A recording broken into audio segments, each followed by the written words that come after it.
الموت جايز الناس يفتكروا الموت ده شر ويخافوا من الموت ويصلوا ان ربنا ينجيهم من الموت، ولما واحد يموت لهم يلبسوا اسود وتبقى حكايته حكاية. لكن الموت اللي هو يبدو كده برضه للخير، لان لولا الموت لا ينتقل الانسان الى ما لم تره عين ولا بتسمع به اذن ولا ما يخطر على قلب بشر. ومن عشرة الناس اللي في العالم يصل الى عشرة الملائكة والى عشرة الله نفسه.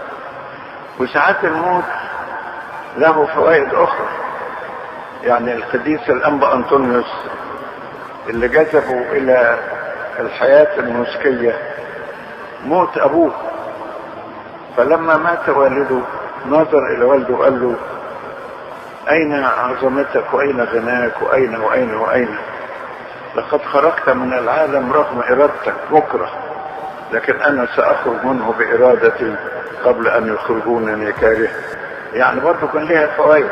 وبالنسبه للانبا بولس نفس الوقت.